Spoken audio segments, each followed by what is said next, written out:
All right, Dirty Laundry League. We are here today with Week One high scorer, former champion Dustin Reinbach. Dustin, how you doing today? I'm doing great, man. How about you? I'm doing good. I'm doing good. I was very impressed by your Week One performance. You got the highest score by a couple points. I did not particularly like your draft all too much to start the year, and I think you proved a lot of people wrong with that 133.7 performance, the highest score by 2 points over Tyler, who I think also shocked a lot of people. But got you on today. Doesn't mean I'm gonna have the highest score on every week. It's just I feel like having Dustin on today would be a good idea. So how are you feeling after this past week? Feeling really good, Always nervous after you draft a team. I always like to kind of picture my shoes if I've drafted y'all's teams. And, there's some other really good teams out there that I thought maybe drafted a little bit better than me. But I was really happy to pull out the W this week. What I find funny is that not only did you get the highest score, but you beat the brakes off of Ty, who Cole and I predicted to make a run of the playoffs and possibly win the whole damn thing with his team, and he put up a whopping 89.68. I mean, were you surprised by his performance as well, or were you just expecting to beat him? Period.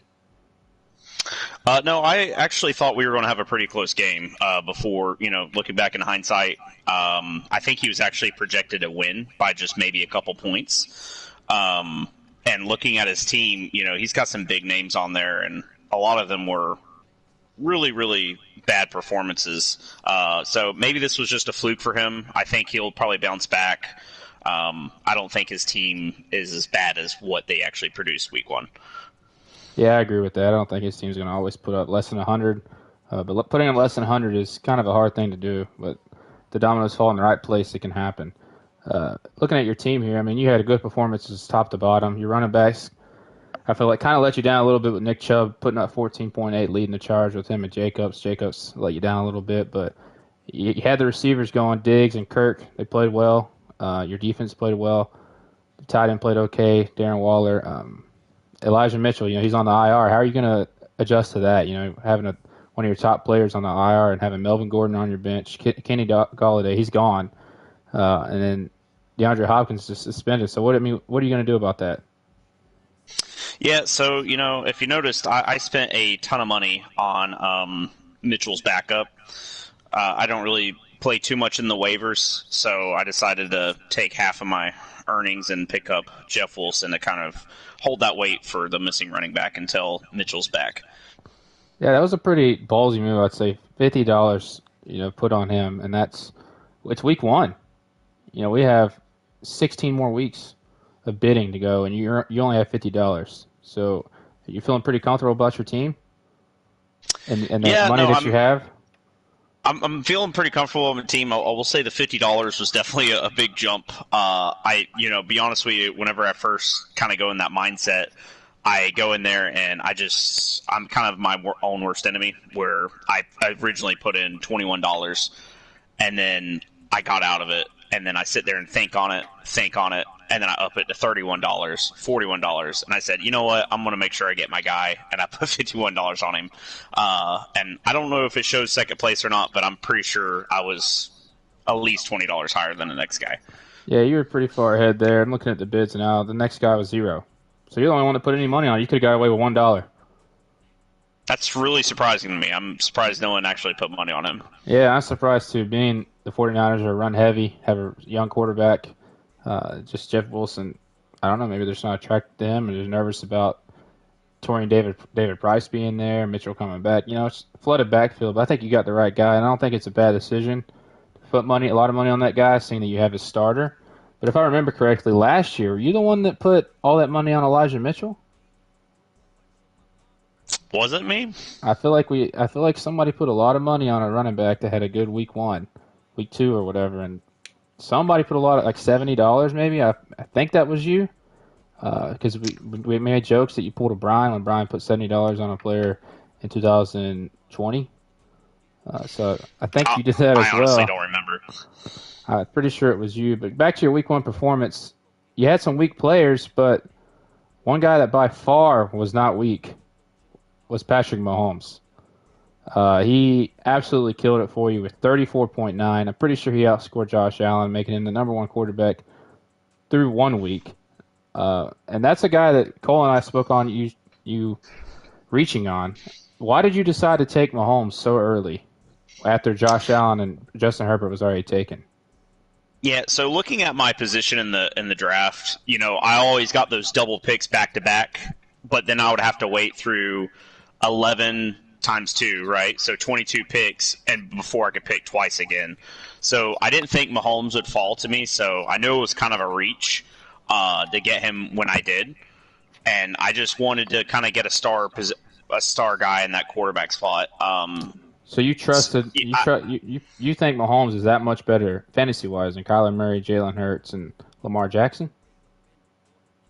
Yeah, I wanted him to be my guy. I mean, yeah, Actually, I think you wouldn't have got people, Lamar Jackson, but yeah, I don't think I would have got Lamar Jackson. Kyler Murray, like he was on the table if I wanted to wait, but I decided to go ahead and go for Mahomes and then go for other positions later on. That was kind of my position. And then I did see, I think, 2 or 3 quarterbacks got drafted before Patrick. yeah. So it did kind of, I was a little leery of that in my head, thinking if I don't go ahead and maybe get my guy now, I might not have anybody to pick from. I don't hate it, man. I don't absolutely hate it, because if you have a star quarterback, in the end, it might help you. You may play a team 1 week that has Derek Carr starting or Russell Wilson starting. Those two just don't put up the consistent numbers that Mahomes can. Mahomes did give you 17 last night. He got half of what he got you last week, less than that. So are you feeling okay about this week's matchup? Pretty sure you're playing Yeah, Cole. I mean, I'm not, I understand it's going to vary, and obviously Mahomes produced a lot better week 1 than he did last night. But, I mean, 17 points for a quarterback, still not terrible. He can always bounce back from that. I'm looking forward to hopefully pulling off another W this week against Cole. I know he's coming off of a loss, and he's currently projected to win, but typically, anytime I'm projected to lose, I prove sleeper wrong. Yeah, I mean, I think this is a good matchup here. Just looking at it, I think you get the tight end advantage of Darren Waller over Higbee. Elijah Moore, Thielen, that's going to be a toss-up. It just depends on how Joe Flacco plays, so I have to give Thielen the edge for now. Kirk and Marquise, I'm going to give Kirk the edge. Diggs, Evans, I think it's pretty even. And I think you have that running back, I think he's going to have the edge in the running backs this week with McCaffrey and Penny. I don't see McCaffrey playing as bad as he did last week. And I don't know about Josh Jacobs, but I think the key is going to be Lamar. Back to that quarterback matchup. If he plays like Lamar with 30 points, 20 to 30, like 25 to 30 points, and I think they could be the edge. But we'll see what happens. I think it's a good matchup, though. I don't know who's going to win that Yeah, one. McCaffrey definitely scares me playing against the Giants defense, but they are playing in New York, so hopefully the road game helps me out there a little bit since they have to travel. But I definitely think he has the edge on me on the running backs, and then Lamar is always a toss up. Lamar can produce really really good stats, and then there's games where Lamar doesn't do so hot. But they are playing home against Miami, so I'm probably thinking Lamar's going to do pretty well. I mean, it could come down to that Jeff Wilson versus Javonte Williams matchup. All that money you put in Jeff Wilson could pay off if he gives you, 20, 25 points. Yeah, I would pay all of my waiver money to beat Cole, so I think the $50 will be worth it if that comes down to it. Yeah, I think Coles became like public enemy number one in some of our eyes. When he first joined, started playing those first couple of years, kind of quiet. Good friend, good Cole we know, and then he starts winning, and he just gets a big head on his shoulders. I don't understand it. I guess that's what happens when people aren't used to winning wins. They think they're so much better than everybody else. So I'm pulling for you to get that big win this week. Thank you. Yeah, and it was his first time ever winning a fantasy league from being in 1,000 leagues and being in them all those years last year. So he got to win I think 2 or 3 times. So good for him. Glad he got some victories finally under his belt. But I got to put him back in his place. That's Yeah, the second half. it's the two last champions going at it. He won last year. You won the year before. Gonna see who can win this big battle right here. Is there anybody on your team right now that you'd like to let the people know that's possibly on the block that you wouldn't be opposed to trading? Yeah, I mean, I guess there is a couple. I think Josh Jacobs if the right trade came along, he might be a contender for trading.